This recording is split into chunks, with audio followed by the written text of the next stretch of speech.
and I can't wait to roll into 2026.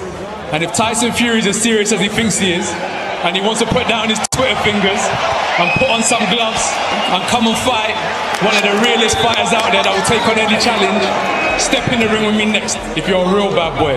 Don't do all that talking, AJ this, AJ that. Let's see you in the ring and talk with your fists. He's saying I'll he needs give to the fight. dosser 8 weeks.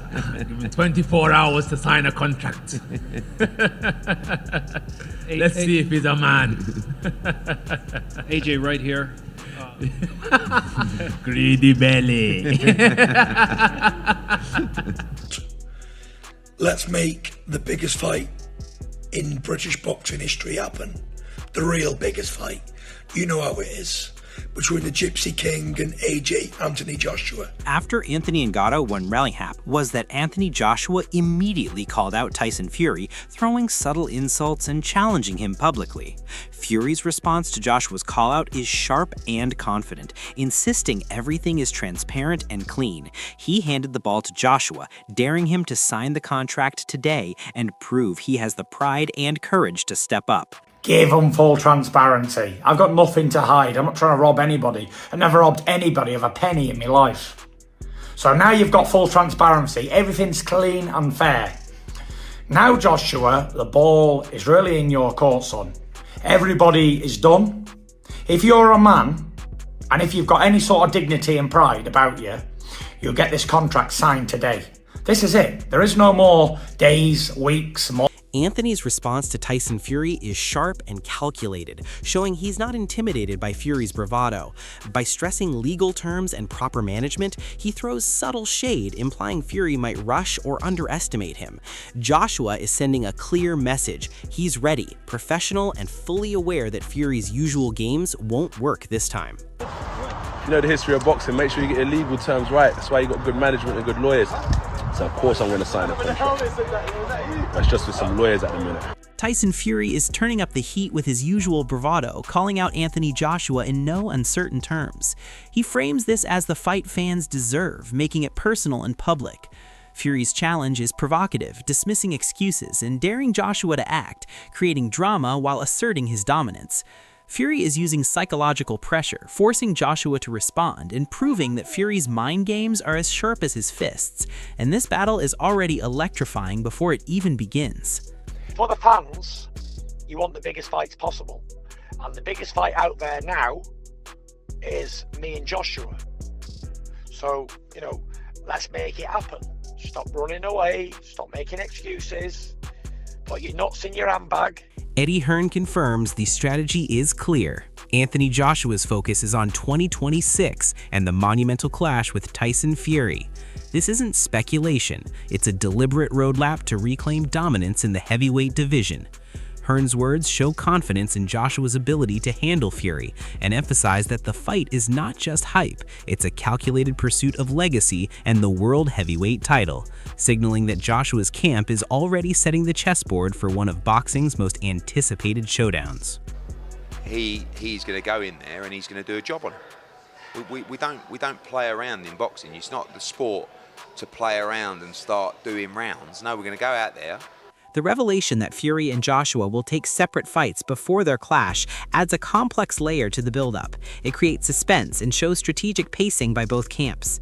Joshua's approach remains focused on preparation and legacy, while Fury thrives on stirring anticipation. This strategy adds tension, fuels debate, and builds the narrative that the eventual showdown will be a test of timing, skill, and psychological readiness from both fighters, ensuring fans are hooked for the long journey to fight night. Tyson Fury versus Anthony Joshua. Here's the kicker. Both of them are going to be in separate fights before they fight each other. Riyadh season. Tony Bellew highlights Fury's physical condition and return timeline, emphasizing that he remains a formidable force. The schedule reveals Joshua fighting in February and Fury in April, building anticipation for the September mega fight. This strategic timing ensures both fighters peak physically and mentally, with Fury's shape proving he's far from past his prime. The narrative intensifies as fans are teased with surprises, framing this heavyweight collision as an inevitable clash of elite preparation and legacy-driven ambition, creating electric anticipation. Tyson Fury is a specimen. I can't wait to see him back. I believe he's going to be back in April. Yeah. Is he back, is it? He's coming back in April, so I believe. So he looks in shape as well. He doesn't look like a big fat fuck, does he? Because sometimes he shape. goes massive done in between, and he looks like he's still in shape. Turkey Al Sheikh said that, expect a big surprise. We're going to see Fury in April in Manchester, Joshua in Saudi in February, and then the two of them come together in September. So that's what Turkey Al Sheikh said. Fury's words are a masterclass in psychological gamesmanship. By claiming Joshua's style is made for him and dismissing past knockout feats, he frames himself as the strategic superior. Fury positions his style as kryptonite to Joshua, undermining confidence subtly yet effectively. This isn't just talk, it's setting a narrative where Fury controls perception and pressures Joshua, building intrigue and tension for a fight that is as much about minds as it is about fists. I'm still dismissive of him. Styles make fights, and my style for him is kryptonite. I've always said AJ's built to measure for me, and just because he knocked out that guy with a right hand, it's not the same. Boxing's different. Styles make fights. We've seen he couldn't land any of those right hands on Usyk. A way smaller man, a lighter man. Boxing is a very difficult game. It's changing all the time. Styles make fights, and Duke McKenzie emphasizes the magnitude of this clash. Fury and Joshua remain the two biggest names in heavyweight boxing, proving their drawing power hasn't diminished. Regardless of debate or critics, the fight represents prestige, legacy, and entertainment. This sets the stakes sky high, as fans are reminded they are witnessing the collision of two global boxing icons, where reputation, skill, and anticipation are all on the line. It's still a fight that interests you? It's a fight that interests everybody, isn't it? Because it's still a massive fight. They are still the two biggest names in world boxing. I don't care what anybody says. Tyson Fury and Anthony Joshua are still the two biggest names in world heavyweight boxing. Liam Goff raises an important point about the scheduling of Fury and Joshua's separate bouts before their mega fight. This shows careful planning by promoters to ensure both fighters are challenged but still peak for the main event. Joshua's camp is considering timing meticulously, highlighting their strategy and patience. Fury also benefits, using these tune-up fights to stay sharp and maintain dominance in the public eye.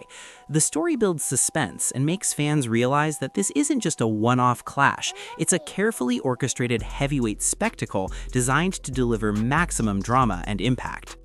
We're hearing AJ could be out that month. Again, if Fury and Joshua are going to be in separate fights, if it is going to be part of Riyadh season, I think at this point now, Turkey Al Sheikh would probably have learned his lesson. I would imagine he would probably have learned his lesson about having a mega fight in the pipeline, but having both guys in fights that are deemed competitive, and they are competitive in some cases.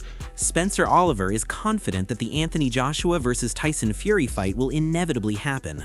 Joshua's post-fight call-out of Fury proves he's not backing down and wants this fight as much as Fury does. This isn't just about public perception, it's about two champions with legacies on the line, each aware that the outcome will define their place in heavyweight history. Fans can feel the intensity building as both camps prepare, knowing that behind the negotiations and psychological games, both men are fully committed to making this colossal clash a reality. I think the AJ fight's always going to happen anyway. The AJ fight's always going to happen. This is why I believe that is a fight that is definitely... Paul Smith's insight introduces a subtle warning about Fury's age and the physical toll of boxing, but he emphasizes that Anthony Joshua is the perfect opponent, matching Fury's experience and strength. This fight is about legacy for both men, a final statement in their careers that fans cannot miss. Smith highlights the intrigue and balance in the matchup, suggesting it is not only fair but compelling. The stakes are monumental and every punch will carry history, making this one of the most anticipated showdowns in heavyweight boxing for years to come. It happens, and I've noticed the signs with Fury in previous fights that age is creeping in, and it's not the sport to outstay your welcome, which I always say. But if you're going to come back and have a mega fight, make sure it's someone who's in a similar boat here, like AJ is now. Again, no disrespect to AJ whatsoever. It's a fight I will still want to see. It's a fight. Tony Bellew highlights the delicate timing between Joshua's recovery and Fury's push for the fight. Joshua has just come off a demanding training camp and might not be fully ready, yet the pressure and opportunity to face Fury are immense. Bellew frames the decision as a test of ambition and courage, suggesting Joshua cannot afford to delay. This commentary exposes the tension between strategic preparation and the inevitability of mega fights, showing fans that behind the spectacle tactical. There are calculated decisions and real risks, making the eventual clash all the more fascinating and highly anticipated. It's one that right now, I mean, he's just coming off a hard camp, a hard fight, and does he need it right now immediately when Tyson Fury says so? Probably not, but can he afford to knock back the opportunity? Probably not as well. So it's tough, really. I'm not so sure it actually does happen, and I'm not so sure it's someone, once again, boy who cried wolf. He can. Johnny Nelson weighs in on the looming clash, recognizing the complexity of matching Joshua and Fury. He acknowledges Fury's offense and power, but subtly leans towards Joshua's technical skill and ring intelligence. This commentary frames the fight as not just a battle of strength, but of strategy and mental toughness. Fans are drawn into imagining rounds of high-level exchanges, each punch testing both fighters' experience, adaptability, and composure. The narrative builds excitement, underlining that this fight is about legacy, pride, and who can dominate, not just physically, but mentally, in one of the greatest heavyweight matchups imaginable. I think Tyson Fury, you put him and Anthony Joshua together, and I'd been asked before, who wins between us both? I said Anthony. Tyson offended or whatever, and then vice versa. Why would he give a shit what I think? So what he thinks and what he believes. Coming through my career, so many people said you ain't going to do shit. I don't hate on him. I just think, all right. My success says it all, and so when you walk away from this game, you understand everybody has an opinion, and then. Eddie Hearn highlights the unpredictable nature of Tyson Fury, emphasizing that no one can ever fully anticipate his moves. Joshua's team remains focused, preparing meticulously while respecting Fury's tactical unpredictability. This commentary underscores the mental game at play, showing that success will come from patience, preparation, and strategy. Both fighters' camps are calculating every step, building suspense and tension around the eventual clash. Fans are reminded that this fight is as much about intelligence, timing, and adaptability as it is about raw power. The story of Joshua versus Fury continues to intensify with every public statement. You can't ever guess what Tyson Fury's thinking or what his plan is, and it's really, you just got no, you can't choose confidently what he's going to do. Maybe he's had enough, maybe he's got the ump, maybe it's a game. You just got to worry about yourself, and for us, AJ's probably a couple of weeks away from going back into camp. Then, in a couple of weeks, maybe we'll reach out to Frank and Spencer and say, look, we're going to make our next move. Do you want to speak to Tyson and make sure it's 100% a non-starter? Duke McKenzie points out the key factors fans should watch for, emphasizing Joshua's raw power and Fury's tactical intelligence. Both men have strengths and potential vulnerabilities, which adds drama to the matchup. The fight is framed as a clash of styles where the first decisive punches could dictate the outcome. Fury's cleverness contrasts Joshua's explosive force, creating intrigue and uncertainty. Fans are left anticipating who will impose their plan first, while both fighters refine their strategy. The narrative builds that this heavyweight showdown is not just about strength, it is a test of brains, timing, and split-second decisions. Because AJ, if nothing else, AJ's got a lot of power still. His punch resistance may be shot to pieces, but Fury's not too far behind him, I don't think. They're both ready to go. So it's a question of who lands first, and Fury's always been quite smart, quite clever in terms of his boxing sort of prowess and ability. So you would expect Fury to maybe nick it. Johnny Nelson highlights the technical edge Anthony Joshua holds over Tyson Fury, emphasizing precision, fundamentals, and ring craft. While the matchup is close and subjective, Joshua's technical skills could make the difference in a tight contest. Fury's size, experience, and unpredictability add drama, but Nelson reminds fans that boxing is not just power, it's craft, timing, and accuracy. This fight will test both men to their limits and reward whoever executes their plan best. Fans are left contemplating whether Fury's experience or Joshua's technique will prevail when these heavyweight titans finally collide in the ring. To me, it's so close and it's so subjective. And that's what I said. I think in regards to saying or I'm technically better, I don't think Spencer meant that Anthony Joshua's technically a better boxer than Tyson Fury, because Carl Froch brings a purist perspective, reminding fans that while the Joshua versus Fury fight is highly anticipated, Joshua's record shows he has faced challenges and setbacks. Despite Fury's reputation, Froch emphasizes Joshua's resilience and ability to overcome adversity. The commentary frames the matchup as not just hype, but a true test of skill, strategy, and mental toughness. Fans are reminded that Joshua has been through wars and remains a formidable opponent, setting up a narrative where legacy, pride, and determination will be as crucial as physical prowess when these two heavyweight giants finally meet.